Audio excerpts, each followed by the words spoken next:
Students, તો આજે ઈપીટીડી નો પહેલું ચેપ્ટર ટ્રાન્સમિશન લાઈન કોને કહેવાય અને ડિસ્ટ્રીબ્યુશન કેવી રીતે કરાય એ જોશું. હવે પહેલો ક્વેશ્ચન એ છે કે ટ્રાન્સમિશન લાઈન છે પાવર સિસ્ટમમાં, એમાં ટ્રાન્સમિશન લાઈનની પોઝિશન કઈ કઈ જગ્યાએ હોય છે? તો કે પાવર સપ્લાય સિસ્ટમમાં ટ્રાન્સમિશન સિસ્ટમનું સ્તર. પહેલા જનરેટર શું કરશે? જનરેશન કરી અને પછી સ્ટેપ અપ ટ્રાન્સફોર્મરને આપ્યું વોલ્ટેજ, જે તે વોલ્ટેજ છે સ્ટેપ અપ ટ્રાન્સફોર્મરને આપ્યું. સ્ટેપ અપ ટ્રાન્સફોર્મર 11/220 કેવીમાં કરે. હવે 220 કેવી ટ્રાન્સમિશન લાઈન, જેને પ્રાઇમરી ટ્રાન્સમિશન લાઈન કહેવાય, ત્યાંથી વોલ્ટેજનું ટ્રાન્સમિશન થાય. પછી આવશે સેકન્ડરી ટ્રાન્સફોર્મર, જે શું કરશે? 220 કેવીનું 66 કેવીમાં રૂપાંતર કરી અને રિસીવિંગ સ્ટેશનને મોકલે. રિસીવિંગ સ્ટેશન એટલે સેકન્ડરી ટ્રાન્સમિશન, જ્યાંથી 66 કેવીના સબસ્ટેશન અને મોટી ઇન્ડસ્ટ્રીઝને જોતું હોય ત્યાંથી પછી 66 નું 11 કેવી કરાવવામાં આવશે સ્ટેપ ડાઉન ટ્રાન્સફોર્મરથી. પછી આવશે એચટી કન્ઝ્યુમર અને પ્રાઇમરી ડિસ્ટ્રીબ્યુશન. એચટી કન્ઝ્યુમર એટલે જેને 11 કેવી અથવા 415 વોલ્ટ ઉપર જે હાલતું હોય ઇન્ડસ્ટ્રીઝ ને એ બધા કોઈ આવશે તો કે એચટી કન્ઝ્યુમર. પછી પ્રાઇમરી ડિસ્ટ્રીબ્યુશન ક્યાં આપશે? તો કે pole mounted substation. Pole mounted સબસ્ટેશનમાં 415 નું 230 રૂપાંતર કરી અને પછી આપણા ઘર સુધી પહોંચે. આ શું છે? પાવર સપ્લાય સિસ્ટમનું લાઈન ડાયાગ્રામ. પછી આવશે ટ્રાન્સમિશન લાઈન અથવા ટ્રાન્સમિશન સિસ્ટમ એનું વર્ગીકરણ. તો કે વોલ્ટેજના આધારે કરે કે એસી છે સિસ્ટમ કે ડીસી સિસ્ટમ. પછી લાઈનની ફ્રીક્વન્સીની વ્યવસ્થા, ફિઝિકલ વ્યવસ્થાના આધારે, તો કે ઓવરહેડ સિસ્ટમ હે કે અંડરગ્રાઉન્ડ. ઓવરહેડ એટલે ઉપર લાગેલું છે, થાંભલા થ્રુ કનેક્શન આપેલું છે કે અંડરગ્રાઉન્ડ તમે કનેક્શન આપ્યું. પછી આવે છે સિસ્ટમના વોલ્ટેજ લેવલ, કે મીડિયમ વોલ્ટેજ એટલે 66 કેવી છે, હાઈ વોલ્ટેજ છે કે લો વોલ્ટેજ છે. વર્ગીકરણ 3 પ્રકારમાં થયું. પહેલું વોલ્ટેજના પ્રકારમાં એટલે એસી કે ડીસી. પછી સિસ્ટમની વ્યવસ્થા, અપીરિયન્સ કે ઓવરહેડ સિસ્ટમ હે કે અંડરગ્રાઉન્ડ. પછી સિસ્ટમના વોલ્ટેજ લેવલ, મીડિયમ અથવા હાઈ વોલ્ટેજ લેવલ. હવે આવે છે એસી અને ડિસ્ટ્રીબ્યુશન સિસ્ટમની સરખામણી. તો કે ડીસી ટ્રાન્સમિશનમાં શું હશે? 2 કંડક્ટર વાપરા હશે અથવા 1 કંડક્ટર હશે, જ્યાં એસી ટ્રાન્સમિશનમાં 3 કંડક્ટરની જરૂર પડે. ડીસીમાં સ્કિન ઇફેક્ટની અસર નથી થતી, જ્યાં એસીમાં શું છે? તો કે સ્કિન ઇફેક્ટની અસર થાય છે. કરંટ છે એ બહારના ભાગમાં વધારે વહે છે, જેમ કે અંદરના ભાગ કરતા. પછી આવે છે કે લાઈન ઇન્ડક્ટન્સ. ડીસીમાં હોતો નથી, ખાલી રેઝિસ્ટન્સ જ હોય છે, જ્યાં એસીમાં શું હશે? ઇન્ડક્ટન્સ અને રેઝિસ્ટન્સ બંને હોય છે. એના લીધે વોલ્ટેજ ડ્રોપ અને લોસીસ થાય છે. પછી કોરોનાની મુશ્કેલ નથી, કોરોનાની અસર ડીસીમાં નથી થતી, જ્યાં કોરોનાની અસર શું છે? એસી સિસ્ટમમાં વધારે થાય છે. પછી ઇન્સ્યુલેટર પરના સ્ટ્રેન્થ ઓછો છે, જ્યાં એસીમાં શું હશે? જે ઇન્સ્યુલેટરનો સ્ટ્રેસ છે એ વધારે થાય. સિસ્ટમની રિએબિલિટી મુશ્કેલ નથી અને આમાં શું છે? બની શકે છે રિએબલ. કેબલમાં હાઈ ઇલેક્ટ્રિક લોસ નથી થતો, જ્યાં એસી સિસ્ટમમાં શું છે? ડાઇલેક્ટ્રિક લોસ થાય. ટ્રાન્સમિશન લાઈન સરળ છે, નાની ટ્રાન્સમિશનની રચના કેવી થાય? અઘરી કરવી પડે. કોમ્યુનિકેશન મુશ્કેલ બને છે, આમાં સારું બને છે. ડીસીમાં ટ્રાન્સફોર્મરનો ઉપયોગ ન થાય, એટલે આપણે વોલ્ટેજને સ્ટેપ અપ અથવા સ્ટેપ ડાઉન કરવું હોય તો કન્વર્ટર વાપરીએ છીએ, જ્યાં ટ્રાન્સફોર્મર એસીમાં હોય છે. એના લીધે કિંમત સ્ટેપ અપ અને સ્ટેપ ડાઉન આપણે સહેલાઈથી કરી શકીએ. અને સબસ્ટેશનનું મેન્ટેનન્સ અઘરું પડે છે ડીસી સિસ્ટમમાં, જ્યાં એસી સિસ્ટમમાં સરળ પડે છે. આ ક્વેશ્ચન તમને 7 માર્કમાં અથવા 4 માર્કમાં પૂછે કે એસી અને ડીસી સિસ્ટમનો તફાવત લખો, તો મેક્સિમમ તમારે 7 પોઈન્ટ લખવા પડે. આમાં 11 પોઈન્ટ આપ્યા, એમાંથી તમારે કોઈ પણ 7 તમને જે યાદ રહેતા હોય, જે સમજાય એ 7 લખવાના. પછી આવે છે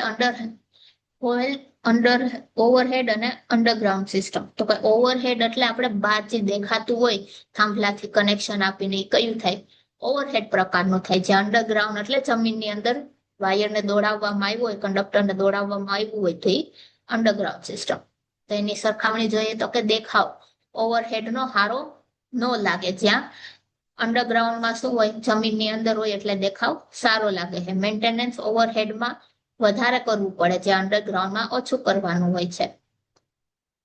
ફોલ્ટની શક્યતા તો કે ઓવરહેડમાં વધારે છે, તમે ફોલ્ટ ગોતી શકો ઓવરહેડમાં, અને અંડરગ્રાઉન્ડમાં ફોલ્ટની શક્યતા ઓછી છે. સલામતી ઓવરહેડની વધારે છે, જે અંડરગ્રાઉન્ડની ઘણી ઓછી આવે છે. લાઇટનિંગ સ્ટ્રેન એટલે લાઇટ ડાયરેક્ટ થાંભલા ઉપર પડે એવું ઘણીવાર શક્ય બને છે વધારે ઓવરહેડમાં, અંડરગ્રાઉન્ડમાં એ ન થાય.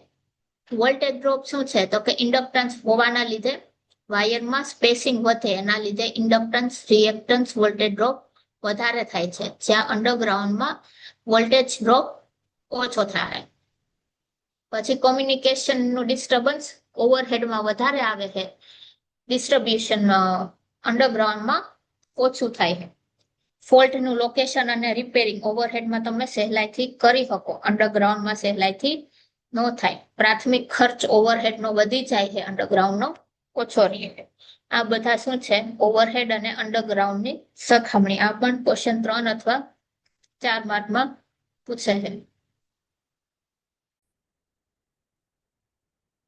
હવે છે કંડક્ટર. ઓવરહેડ લાઇનમાં જે આપણે કંડક્ટર વાપરીએ એ, તો કંડક્ટર કોને કહેવાય કે જેમાંથી કરંટ સહેલાઈથી પસાર થઈ શકતો હોય, એને આપણે શું કહીએ છે, કંડક્ટર. હવે કંડક્ટર ઓવરહેડ લાઇનમાં વાપરીએ એની લાક્ષણિકતા શું જોવી જોઈએ તો કે એની ઇલેક્ટ્રિક કંડક્ટિવિટી કેવી હોવી જોઈએ, સારી હોવી જોઈએ. એટલે કરંટ સહેલાઈથી પસાર થઈ શકે એવી એની કંડક્ટિવિટી હોવી જોઈએ. ટેન્સાઇલ સ્ટ્રેન્થ એટલે કરંટ અથવા વોલ્ટેજ વધે તો વાયર તૂટી ન જાય, એનું મટીરિયલ એવું વાપરવાનું કે એની ટેન્સાઇલ સ્ટ્રેન્થ એટલે ખમતી ધર હોવું જોઈએ. બળતા ઓછી એટલે મટીરિયલનો ઘસારો વધારે ન થાય. ઘનતા એટલે ડેન્સિટી કેવી હોવી જોઈએ, વધારે હોવી જોઈએ, અને કિંમત ઓછી હોવી જોઈએ. પહેલું તો કે કંડક્ટિવિટી સારી હોવી જોઈએ, એની ટેન્સાઇલ સ્ટ્રેન્થ સારી હોવી જોઈએ, બળતા ઓછી, ઘનતા અને કિંમત આ બધું કેવું હોવું જોઈએ, ઓછું હોવું જોઈએ. જ્યારે તમે કંડક્ટર લ્યો અથવા કંડક્ટર નાખવાનું વિચારો તો કઈ કઈ વસ્તુ ધ્યાનમાં રાખવી જોઈએ તો કે આ જે 5 આપણે જોઈએ એ. હવે આવે છે કે કંડક્ટર કયા મટીરિયલનું બનેલું હોય. કંડક્ટરનું મટીરિયલ કયું વાપરવું હોય તો કંડક્ટર કયા મટીરિયલથી વધારે બન્યું હોય તો કે કોપર, એલ્યુમિનિયમ, ગોલ્ડ અને સિલ્વર. હવે ગોલ્ડ અને સિલ્વર છે એની કંડક્ટિવિટી એટલે એની ક્ષમતા, ઇલેક્ટ્રિકલ ક્ષમતા કેવી છે, સારી છે. પણ આપણે ગોલ્ડ અને સિલ્વર નથી વાપરતા કેમ કે એનો ખર્ચ વધી જાય છે. એના બદલે આપણે કયું વાપરવું હોય, કોપર અથવા એલ્યુમિનિયમ. હવે કોપર અને એલ્યુમિનિયમમાં આપણે વધારે પડતું એલ્યુમિનિયમ વાપરીએ કેમ કે એલ્યુમિનિયમની કંડક્ટિવિટી, એનો વજન એ બધું શું છે, કોપર કરતા ઓછું છે. જેટલા પ્રમાણમાં આપણે કોપરનો વાયર જોતો હોય એટલું જ આપણે એલ્યુમિનિયમનો વાયર વાપરીએ તો શું થાય કે એની એરિયા જેમ વધારો, એનો એરિયા વધારો એમ એનો વજન ઓછો થાય અને કંડક્ટિવિટી સારી છે.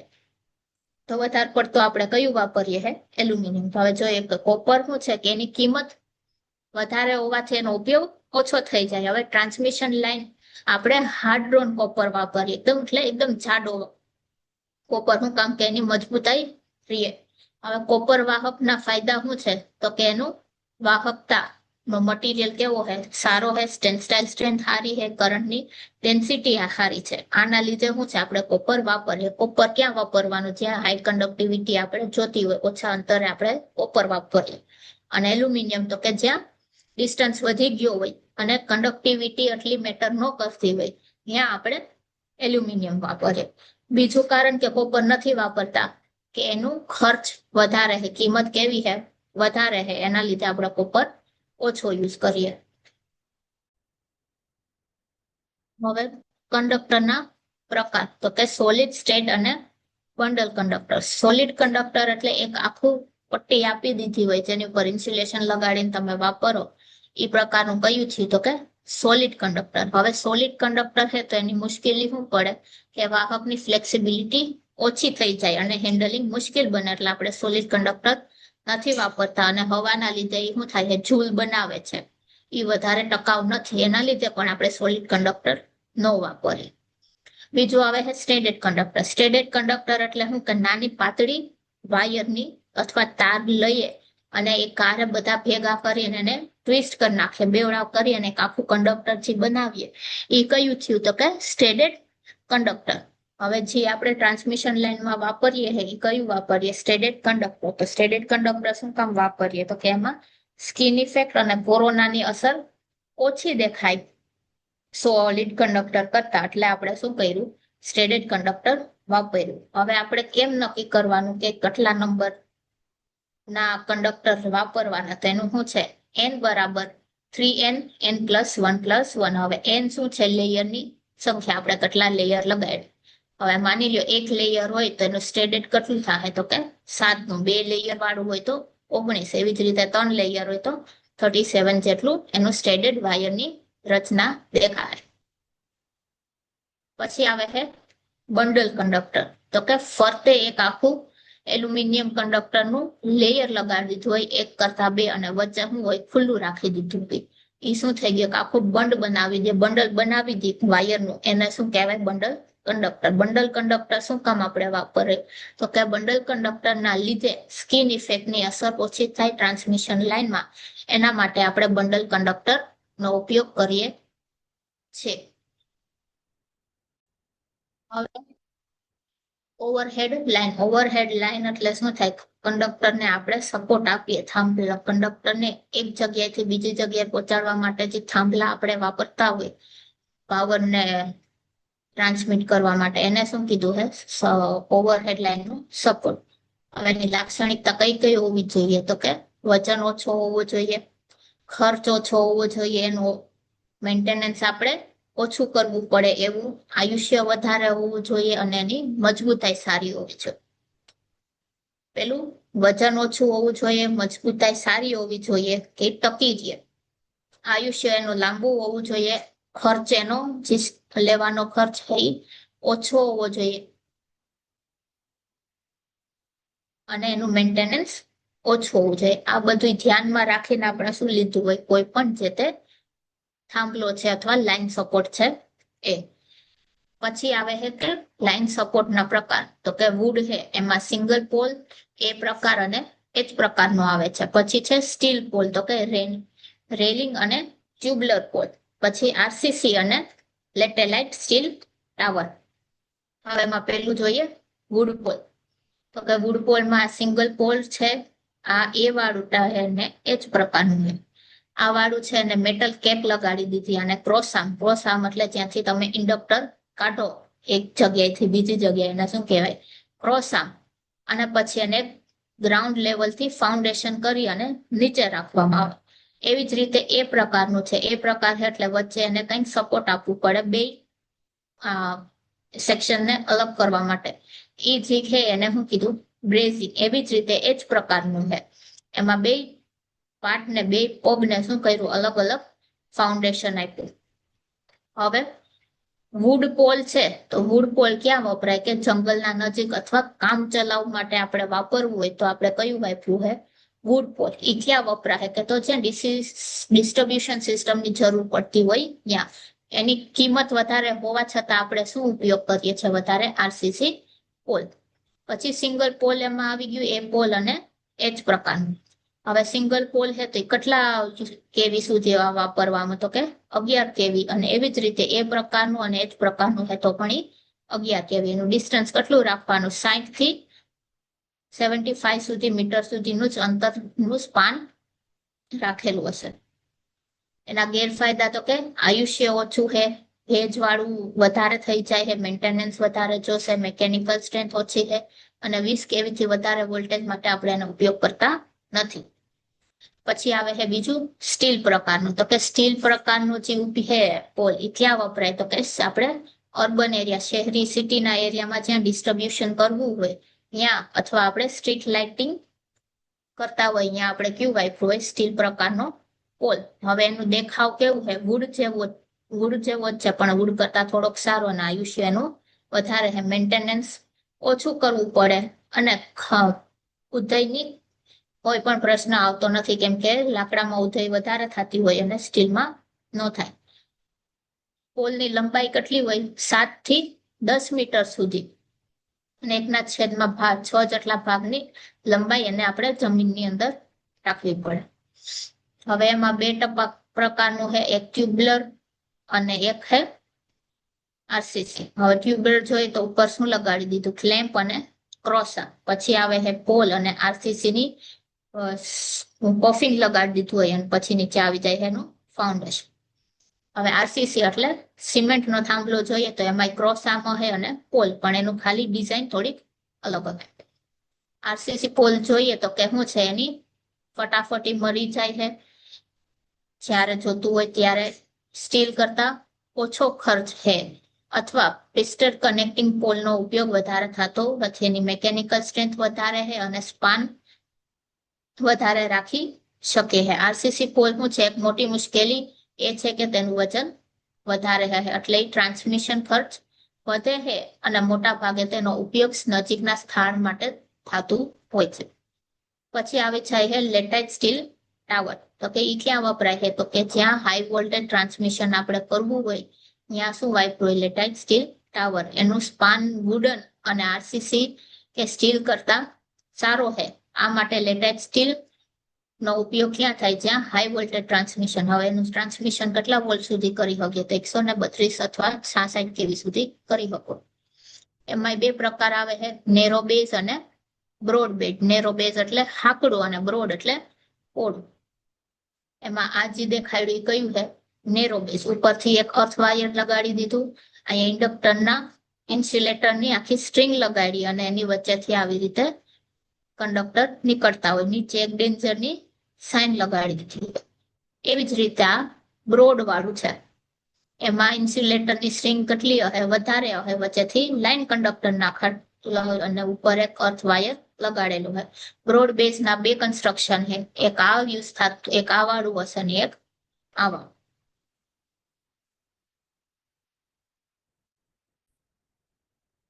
હવે આવે છે કે વોલ્ટેજનું ડિસ્ટ્રીબ્યુશન સ્ટ્રિંગના ઇન્સ્યુલેટર. હવે સ્ટ્રિંગ એટલે એક ઇન્સ્યુલેટરને તમે સિરીઝમાં 2 થી 3 ઇન્સ્યુલેટરને એકારે સિરીઝમાં તમે કનેક્ટ કરી દો, તેને શું કહેવાય છે, સ્ટ્રિંગ. હવે ધારો કે શન્ટ કેપેસિટર અને મ્યુચ્યુઅલ કેપેસિટન્સ બરાબર શું થાય, C1 બરાબર છેદમાં C ઇક્વલ્સ ટુ M થાય. તો હવે અહીંયા કેપેસિટર C1 જોડી દીધા, એમાંથી કરંટ I1, I2 અને I3 ફ્લો થયો અને વચ્ચે એક CC કોમન કેપેસિટર C જોડી દીધું. હવે માની લો કે I1 બરાબર શું થાય, I2 પ્લસ I2 નો સ્મોલ અને I2 બરાબર I3 પ્લસ સ્મોલ I3. હવે સ્ટ્રિંગ એફિશિયન્સી કોને કહેવાય, તો કે આખા સ્ટ્રિંગને એક્રોસની વોલ્ટેજ. આખો સ્ટ્રિંગ એટલે આ આખા સ્ટ્રિંગ વચ્ચે કેટલો વોલ્ટેજ છે છેદમાં આ એક સ્ટ્રિંગનો કેટલા વોલ્ટેજ છે, અને શું કહેવાય, તો કે સ્ટ્રિંગ એફિશિયન્સી. સ્ટ્રિંગ એફિશિયન્સી તમારે ગોતવી હોય તો હું એનો સૂત્ર છે V1 plus V2 plus V3 છેદમાં 3 ઇન્ટુ V1 ગુણ્યા 100. હવે સ્ટ્રિંગ એફિશિયન્સી છે કોની ઉપર આધાર રાખે, તો કે યુનિટની સંખ્યા અથવા સ્ટ્રિંગની સંખ્યા. પછી સ્ટ્રિંગ એફિશિયન્સીની સેલ્ફ કેપેસિટન્સ અને શન્ટ કેપેસિટન્સના ગુણોત્તર પર આધાર રાખે. એનો પોતાનું અને એનો પેરેલલમાં જે કેપેસિટન્સ કનેક્ટ કરેલું હોય એ બેના ગુણોત્તર ઉપર, અને કન્ડિશન ડ્રાય છે કે વેટ છે એની ઉપર. હવે ધારો કે I2 આ આપણે જોયું હતું પી નોડ ઉપર. હવે આપણે I2 બરાબર શું લખી શકીએ, ઓમેગા સી V2. એવી જ રીતે I3 એટલે omega C V3 plus omega C1 V3. હવે C1 બરાબર શું થાય છે, MC1. તો અહીંયા C1 ની જગ્યાએ MC1 લગાડી દો તો V2 શું થઈ જશે, બરાબર V3 1 પ્લસ M. એવી જ રીતે નોડ Q ઉપર KVL લગાડીએ તો શું આવે, ઓમેગા C1 CV1 બરાબર omega CV2 plus omega C1 V2 plus V3. હવે C1 બરાબર શું છે, MC. અહીંયા MC લગાડી દીધું. V1 બરાબર V2 plus M V2 plus V3. હવે V1 બરાબર શું થઈ ગયું, 1 plus M V2 plus M V3. હવે V2 બરાબર શું છે આ, તો V2 ની વેલ્યુ અહીંયા મૂકી દીધું તો સૂત્ર શું આવી ગયું, V1 બરાબર 1 plus M 1 plus M V3 plus M V3. તો V3 નો સૂત્ર શું થઈ ગયું, V1 ના છેદમાં 1 plus M square plus 3V.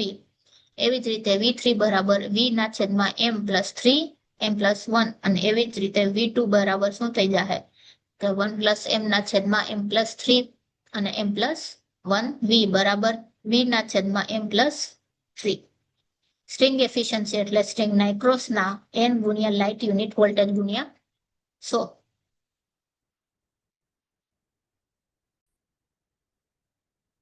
હવે આવે છે કોરોનાની અસર. તો કોરોના કોને કહેવાય? કે માની લ્યો હાઈ વોલ્ટેજ કોઈ પણ ટ્રાન્સમિશન લાઇનમાંથી પ્રસાર થતું હોય,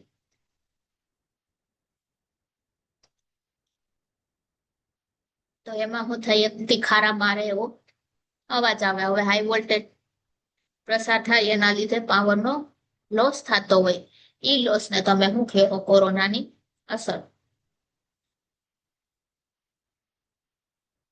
આ બે અહીંયા બે કંડક્ટર રાખેલા હોય, એક કંડક્ટર નો વોલ્ટેજ વધુ હોય તો એ શું થાય? એની સપાટીની બારે હવામાં પણ વહેવાનું ચાલુ કરે, અને હવામાં એ વહેવાનું ચાલુ કરે એટલે હું માની લઈએ કે એની આગળ પણ શું છે? કંડક્ટર છે.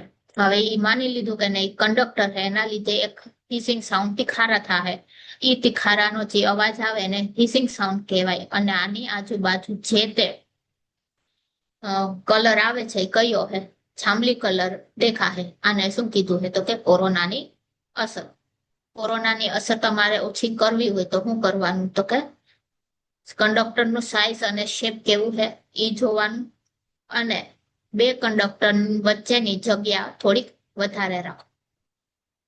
કોરોનાની અસર ઓછી કરવી હોય તો બે કંડક્ટર વચ્ચે થોડીક વધારે જગ્યા રાખવાની, અને એમાંથી શેપ અને સાઇઝ કંડક્ટરનો ઓછો રાખવાનો.